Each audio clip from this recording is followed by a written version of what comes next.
I'm a 25-year-old female, and I have not been in touch with my dad since I was 18. Since I was a child, my dad made sure I knew that I was not welcome by him. Why, you ask? Well, when my mom was pregnant with me, she found out that she had cancer. She was given a choice, either to go along with the pregnancy and die, or get an abortion, get treated, and never be able to mother a child again. My mother chose to have me even though my dad did not want that. My dad wanted her to go for an abortion and get treated, but my mom insisted on having me. So when I was born, that was the day my mom died. Since my mom's death, my dad had never been the same, according to my grandparents. Since childhood, my dad has always screamed at me, shouted at me, blamed me for mom's death and everything. He did everything that one would expect him not to do with a child, but he did it with no guilt whatsoever. When I was 7, my dad decided that it would be the right time to start dating. He dated around for a while and chose every single girl over me. If he had to choose between getting ready for the date versus making sure I was home from school, you can bet he did the first one. After he did it 3 times, my school called CPS on him. I do not know what my dad told him, but after getting called the CPS on him, my dad started showing up to pick me up from school, but he was not too happy about it. This was going on for about 2 years until he met Macy. Macy was about Dad's age, a year or two younger. I was 9, Dad was 34, and Macy was probably 32 or 33. They met because Macy was a single mom as well, and her daughter was in my class. Macy had just shifted to our neighborhood, and her daughter Lena joined our class. Soon enough, they started dating. Every day, Macy would be there to pick me and Lena up. But once I was home, they would simply not go home. It was like they did not have a place of their own. They would stay over for hours, chatting and playing house with my dad, who would be ignoring me. Soon, they stopped taking their stuff home with them. It took me a while to realize that Macy and Lena were moving in with us. Dad and Macy were pretty serious about one another, or so they said. Every time I told Dad that I wanted to do something or go somewhere, he always insisted I ask Macy. Now, at first, Macy was okay with me, before she moved in. But once she had moved in, her entire personality changed. Whenever I went to Macy to ask for permission, she would say no. She no longer wanted to treat me like I was a daughter to her, too. She wanted Dad to treat Lena like she was his only daughter. And my dad did. I was like a slave living under their roof. Every time there was a choice, I knew that there was actually no choice. Because my dad would choose Lena and Macy over me, it was tiring. It was exhausting. Nothing I did was ever good enough for them. Sometimes I could not take it, like on my 14th birthday when I begged my dad to get me this funky looking watch. It was not too expensive, but it was a good amount of money. I told him that he does not have to get me anything for Christmas or New Year's if he got me the watch. What did my dad do? On my birthday, he gave Lena the watch because it is only fair. And as Macy and Lena are guests, they deserve the gifts. What did I get for my birthday? Nothing. Because my dad could not be bothered. It irritated me to no end.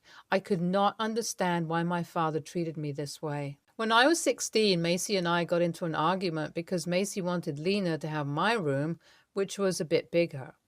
I told her that it is not possible because A, this was my room first, B, all of my stuff will not fit in Lena's room, like my study desk is not going to fit in Lena's room if my bed is also put there.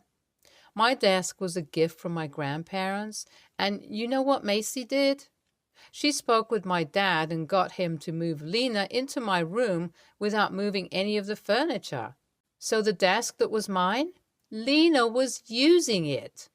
She poured paint on that antique desk because she thought it was not pretty enough. I was so angry, and when I asked my dad why he did what he did, he said it was fair. How was it fair? How was anything that he was doing fair? I did not get it, but he never explained. That is why when I turned 18, I moved out. I got myself a scholarship and moved out. I went a whole 6-hour drive away, and you know what happened next? Lena, too, wanted to go where I was going, except she did not have the scholarship. So my dad, who told me that he did not have the money to send me to college, gave her the money to go to the same college. Why? Because it's fair. Yeah. So as you have probably guessed, I moved out and I never got back in touch with him. I have not been in touch with my dad since I was 18. Lena was in my college, but I know she dropped out, essentially wasting my dad's money. But hey, that's what you get for being so fair. Anyway, now 7 years later, my dad reached out to me. Since I went to college, no calls. But now that he's on bed rest because he broke his hip bone, he called me. He wanted me to move in with him and take care of him while he gets better because I'm his daughter.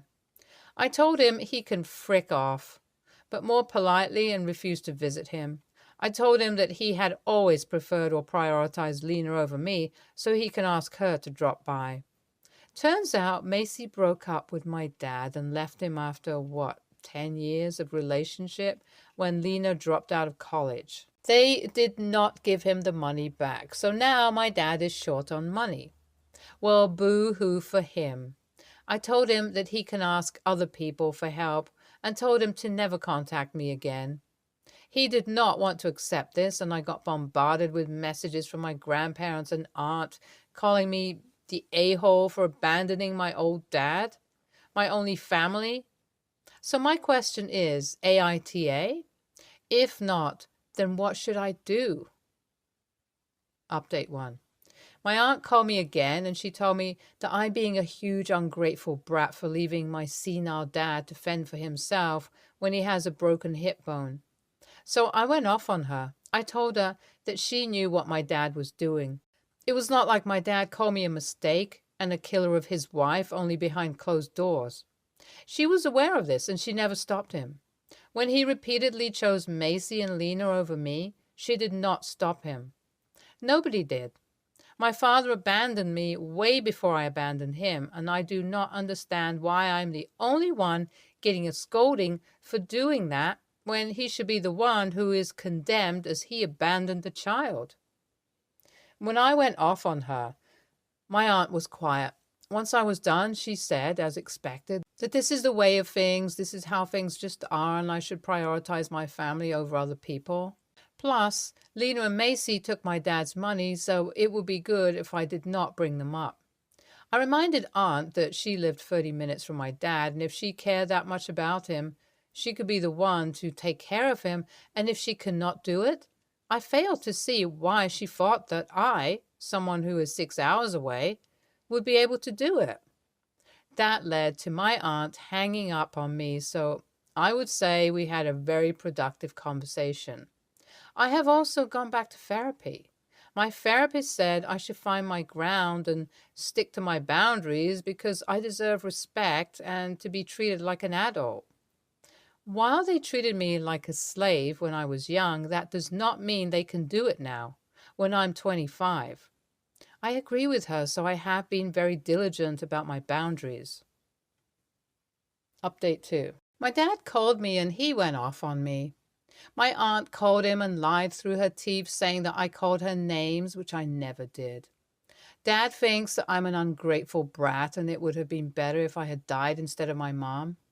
Now these words, I have heard them so many times that I've lost count.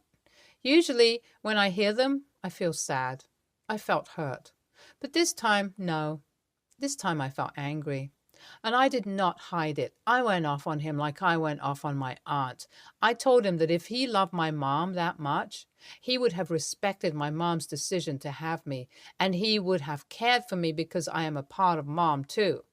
But he never did, which makes me wonder how far his love truly went for my mom. I also suggested that he called Lena or Macy up to take care of him because it is only fair he reached out to the daughter he loves so much, as opposed to this ungrateful brat that I am. That shut him up. I told my dad that I told my aunt to take care of him, and if he wants, I can send him money so that he can hire someone to take care of him. But if he thought I was going to come to him, then he is wrong. My dad agreed with the money, so that is what I'm going to do. Update 3. So my dad now has a caretaker paid by yours truly. I'm doing this much, and that stopped all of those hateful calls from my aunt and grandparents. If by spending this short amount of money I can get mental peace, so be it. But I have also decided that I do not want to take care of him ever again. So I called Lena and threatened her with legal action about the money she stole from my dad. I was bluffing, but it worked. So Lena is moving back with my dad, and they can have their happy family while I change my phone number and ghost all of them. Your dad never deserved you, OP. NTA. I have wanted to be a parent for a long time, and I know that I would have never treated my child the way your father treated you, OP. You did the right thing, and I'm so sorry you had to go through this. Next story. My oldest is almost 12 and in 6th grade. He's a good kid, but like all 12-year-olds, likes pushing boundaries. Last night I woke up in the middle of the night and noticed the iPad was missing from its usual stop on the living room desk. I went up to see if any of the kids had it in their rooms. I went into my oldest son's room and was on it, watching Netflix. He had headphones in and didn't hear me come in, so he was surprised. It was around 2 a.m., so I told him to get to bed. He had to get up at 6:30 for school. I woke him up at normal time and he said he was too tired to go. I told him that was too bad, and his consequence for staying up late was having to go to school. He went but came home and went right to sleep. My wife was working all night and missed all of this, so when he got home and went to sleep, she asked me if he was sick. I told her he wasn't sick, just tired from being up all night. She said it was a dick move to make him go to school when I knew he was tired. She said we could have punished him another way, but I think natural consequences are the most effective. I do the majority of the day-to-day parenting since my wife works a lot, and I know this works for all 3 of them. She still thinks he should have stayed home and said that I'm going to ruin his sleep schedule. Am I the a-hole? Edit. Thank you for all the response. My wife wanted to let him stay home but ban him from iPad for a week. She wanted him to be punished but thought I went about it the wrong way. She does not coddle any of the kids, and I am generally the softer parent. She works a lot, and I'm home, so I handle the day-to-day kid stuff. She doesn't, so I think this was a case of her not understanding that natural consequences tend to work better for our kids than imposing punishments. She's at work again, but I will discuss it with her later. She's not a bad person, nor does she spoil our kids like many of the comments believe. Yeah, I'm going to say NTA, there was a consequence to the action. The punishment fit the crime as far as I can tell. It sucks. Going to school on very little sleep would suck. But if he hadn't been up late watching movies, he wouldn't be in that position.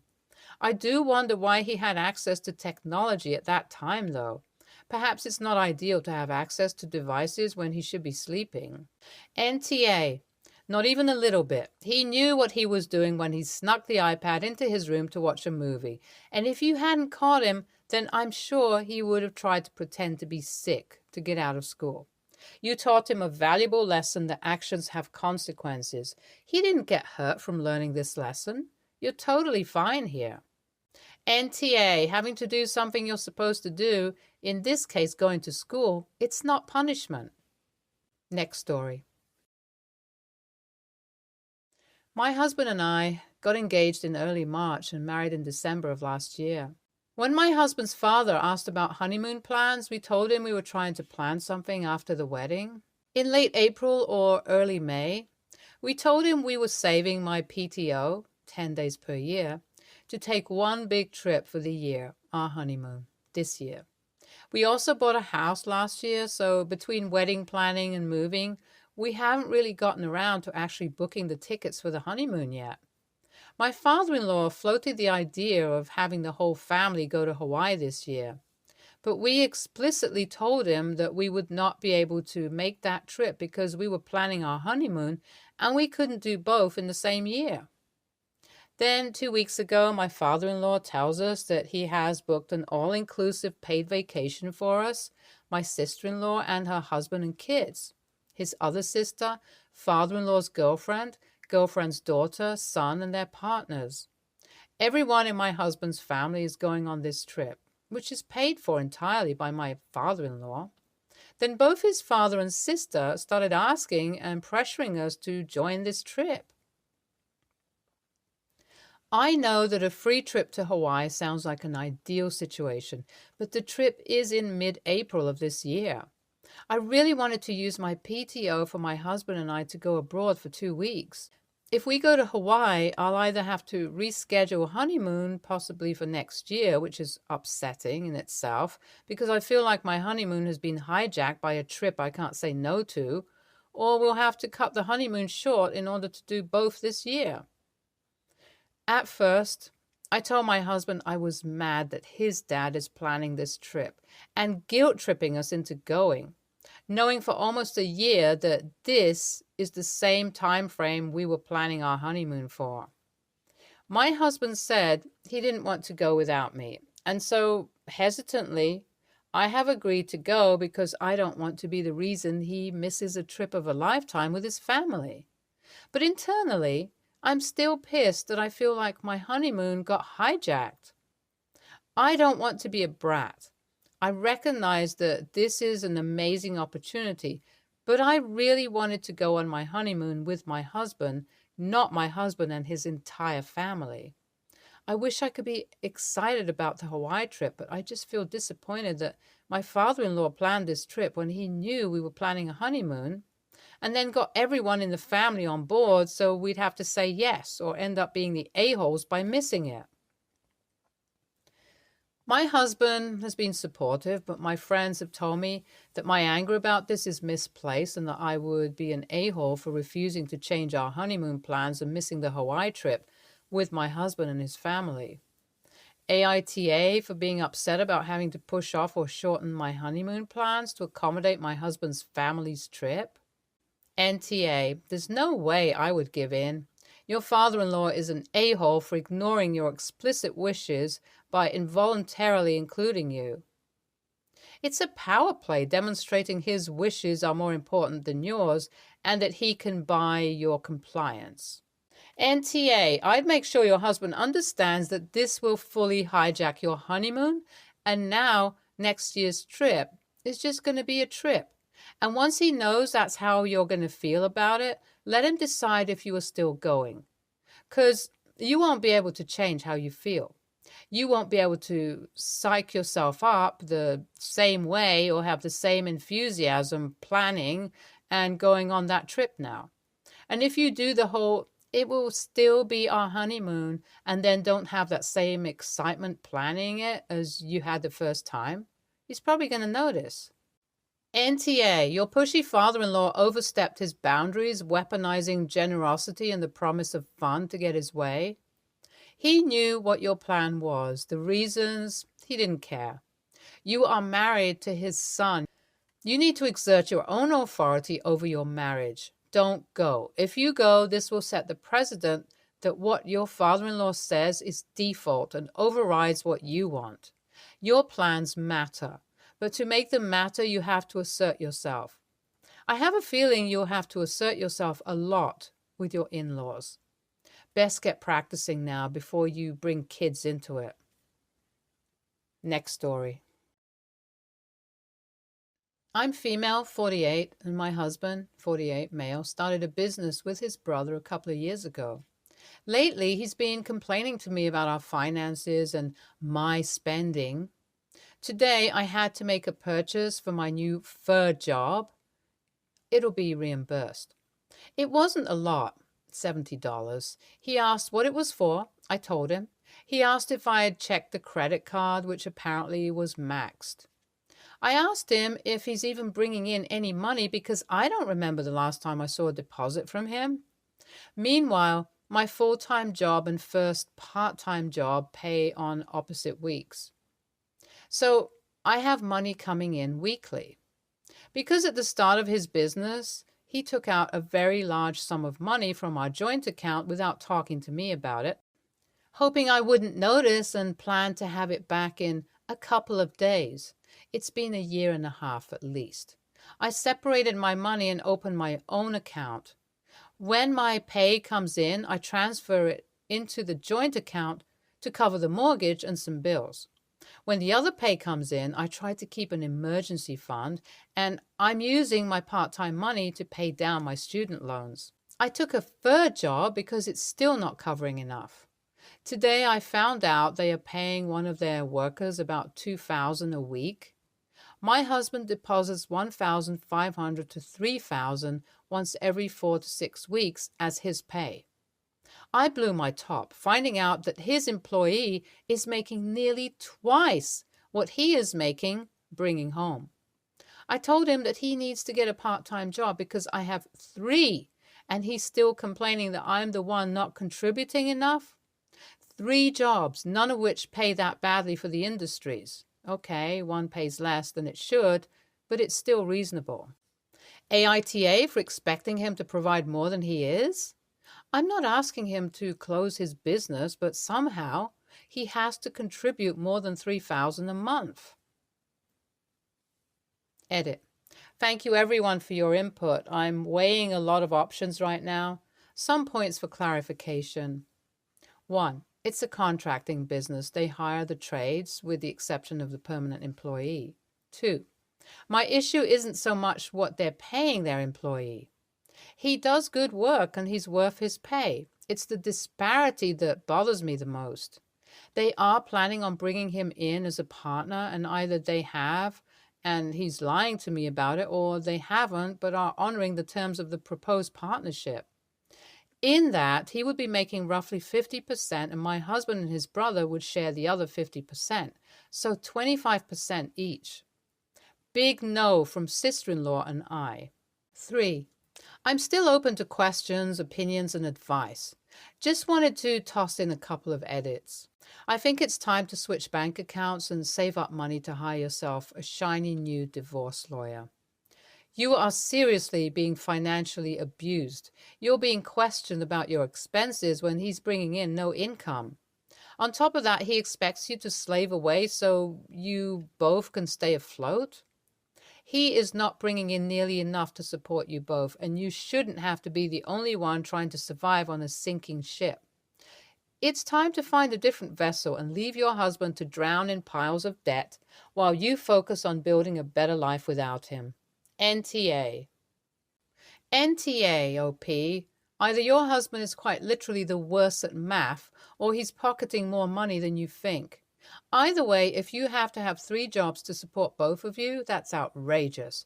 And he needs to either prove that this business is worth it and bring in money, or sell his part of the business to his friend. How convinced are you that his business even exists?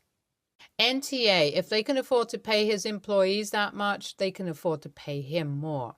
That being said, maybe I'm being cynical, particularly because it's a red flag of mine, and he took a substantial sum from your joint savings without discussing it with you. Are you sure he's not receiving more income and hiding it? Stay tuned for more stories from our girl relationships.